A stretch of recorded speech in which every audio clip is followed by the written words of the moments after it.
गांव में रामू नाम का किसान अपनी पत्नी के साथ रहता था। उसके पास 2 बैल और अपना एक छोटा सा खेत था, जिस पर वो रात दिन मेहनत करता था। तब कहीं जाकर उसे खाने जितना अनाज उगा पाता। रामू गरीब होने के साथ साथ ईमानदार भी था। रामू की पत्नी हमेशा अपने भाग्य को कोसती रहती। न जाने किस जन्म के पाप भोगने पड़ रहे हैं, जो इतनी गरीबी उठानी पड़ रही है। न जाने भगवान अपनी किस दिन सुनेंगे। अरे भाग्यवान, अपन कर्म के अलावा और कर भी क्या सकते हैं? देना नहीं देना ये सब तो ऊपर वाले के हाथ में है। अपने सोचने से क्या होगा? कह तो तुम सही रहे हो, मगर 2 साल से अपने गांव में ठीक से बारिश नहीं होने के कारण फसल खराब हो रही है। गांव में बाकी किसानों के पास तो गाय भैंस है, जिससे उनका तो गुजारा चल जाता है, मगर अपने पास तो केवल एक छोटे से खेत के अलावा कुछ भी नहीं है। और बारिश नहीं होने के कारण उस खेत में भी फसल नहीं होती। पता नहीं इस बार भी क्या होगा। हाँ, ये बात तो तुम सही कह रही हो। पिछले 2 साल से ठीक से बारिश नहीं होने के कारण फसल बर्बाद हो रही है। और अब तो कुएं भी सूखने लगे हैं, उनमें भी पानी अब कम बचा है। पता नहीं इस बार खेती में क्या होगा, ये तो ऊपर वाला ही जाने। चलो भाग्यवान, अब मैं चलता हूँ। रामू रोज की तरह अपने दोनों बैलों को लेकर अपने खेत की ओर निकल पड़ता है। रामू भले ही गरीब था, मगर बहुत ईमानदार था। वो दूसरों का भला ज्यादा सोचता था और वो हमेशा अच्छे कर्म करने की समझ रखता था। और फिर रामू खेत पर पहुंचकर खेत पर मेहनत और लगन से काम करने लगता है।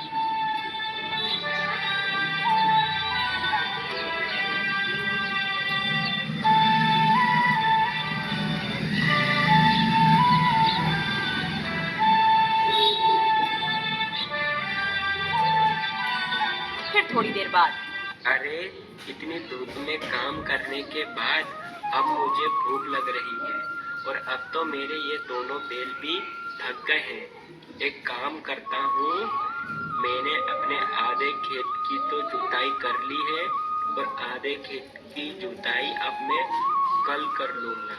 मेरे ये बेचारे बैल भी थक गए। चलो चलो, अब अपन घर चलते हैं। रामू खुद से ज्यादा अपने बैलों का ख्याल रखता था। वह अपने बैलों से ज्यादा काम नहीं करवाता और रामू अपने घर पहुंच जाता। अरे ओ भाग्यवान, भाग्यवान, भाग्यवान, आज धूप में काम करते करते मुझे बहुत तेज भूख लग रही है। जाओ जाओ, तुम घर में जो कुछ भी है वो फटाफट से लेकर आओ। जब तक मैं अपने दोनों बैलों को चारा डालकर आता हूँ, जब तक तुम खाना परसो। इतने ही बीच में उन्हें एक आवाज सुनाई देती है। ये किसकी आवाज है? वह दोनों बाहर निकलकर देखते हैं तो एक साधु महाराज उनके घर के बाहर भिक्षा मांगने के लिए खड़े होते हैं। जो कुछ भी घर में हो, चावल, गेहूँ, बाजरा, दाल, वो मुझे दे दो बेटा। अरे साधु महाराज, हम सब पहले से ही इतने गरीब हैं। हम जैसे तैसे करके अपना जीवन गुजार रहे हैं। ऐसे में हम तुम्हें कहाँ से दान दें? गरीब किसान की स्थिति देखकर बाबा जी समझ चुके थे और बोले, कोई बात नहीं बेटा, कोई बात नहीं। ठीक है बेटा, अब मैं चलता हूँ। मैं किसी और घर से भिक्षा मांगकर खा लूंगा। अरे भाग्यवान, अपने घर में बाबा को देने लायक कुछ भोजन है क्या?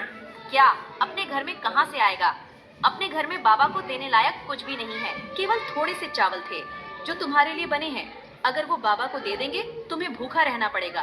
रुकिए बाबा, भाग्यवान जाओ, जो मेरे हिस्से का भोजन है वो जाकर बाबा को दे दो। मगर फिर तुम क्या खाओगे? अगर बाबा को तुम भोजन दे दोगे फिर घर में एक अन्न दाना तक नहीं है, तुम्हें भूखा रहना होगा। उसकी चिंता भाग्यवान तुम मत करो, मैं तो भूखा रह लूंगा। मगर बाबा को मैं अपने घर से भूखा जाने दूंगा तो मेरे गले से वैसे भी खाना नहीं उतरेगा। जाओ, तुम बाबा के लिए वो भोजन ले आओ।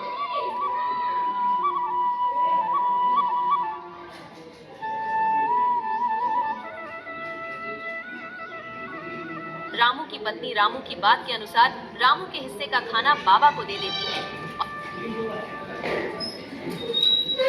धन्यवाद बेटा, धन्यवाद। भले ही तेरे अभी बुरे दिन चल रहे हैं, मगर ऊपर वाला सब देख रहा है। वो तेरी एक दिन अवश्य सुनेगा बेटा, धीरज रख।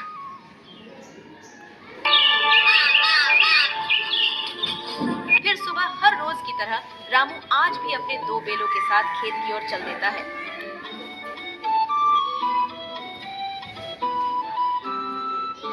अपने खेत की जुताई कर ही रहा था तो फिर इतने में एक अमीर व्यक्ति रामू के खेत के किनारे से गुजर रहा था और रामू के पास आकर कहता है, अरे भाई, यहाँ आसपास कहीं पानी है क्या? भाई साहब, यहाँ से कुछ ही दूर पर एक हैंडपंप है, जाकर आप वहाँ से पानी ले लो। अरे भाई, तुम बड़े मेहनती दिख रहे हो। तुम इतनी मेहनत क्यों करते हो? मैं अपने और अपनी पत्नी के लिए भोजन और कपड़े कमाने के लिए इतनी मेहनत करता हूँ। अरे, तुम इतनी मेहनत करने के बावजूद अभी तक गरीब की गरीब हो। तुम तो अच्छे काम करते हो, तो भी तुम गरीब हो। मुझे तो नहीं लगता है कि कर्मों का फल मिलता है। नहीं नहीं भाई साहब, मुझे पूरा विश्वास है। भगवान के घर पर देर है मगर अंधेर नहीं। जो अच्छे कर्म करेगा उसे अच्छे कर्म का फल अवश्य मिलेगा। देर से मिलेगा मगर मिलेगा जरूर। शायद मुझे अभी नहीं मिला मगर एक दिन अवश्य मिलेगा। रामू की बात सुनकर अमीर व्यक्ति हंसता और वहां से चलता बना। रामू ने अपनी मेहनत जारी रखी मगर खेत को जोतते जोतते अचानक से रामू का पैर हल के नीचे आ जाता है, जिस कारण रामू का पैर कट जाता है। रामू दर्द के मारे झूम उठा। अरे भगवान, मेरा पैर तो कट गया। अरे प्रभु, वो अमीर व्यक्ति सही बोल रहा था क्या कि कर्मों का कोई फल नहीं होता? अगर मैं अच्छे कर्म कर रहा हूँ तो भी मेरा पैर कट गया। मैंने किसी का क्या बिगाड़ा है जो मेरे पैर में लगी? जैसे तैसे रामू अपने घर पहुंचा और अपनी पत्नी को जो उसके साथ हुआ वो सारी बातें रामू ने अपनी पत्नी को बताई। तुमने आज तक किसी को परेशान नहीं किया है, तुम्हें तुम्हारे अच्छे कर्मों का फल मिलेगा। रामू को अपनी पत्नी की बात सुनकर तसल्ली आई।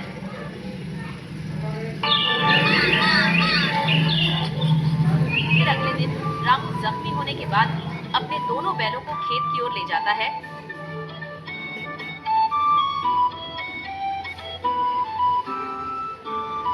अरे अभी तक बारिश तो आई नहीं, अब फिर मैं अपने खेत की सिंचाई कैसे करूँगा?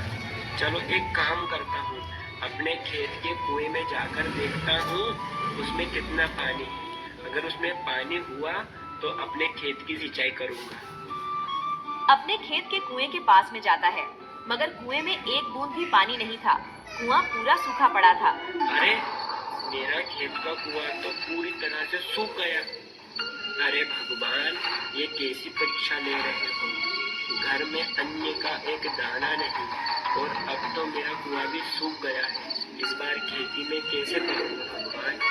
एक काम करता हूँ, मैं अपने कुएं के अंदर जाकर खुदाई करता हूँ। अगर पानी निकल जाए, हे भगवान कृपा करना प्रभु। इतना कहकर रामू कुएं के अंदर उतरकर खुदाई शुरू करता है।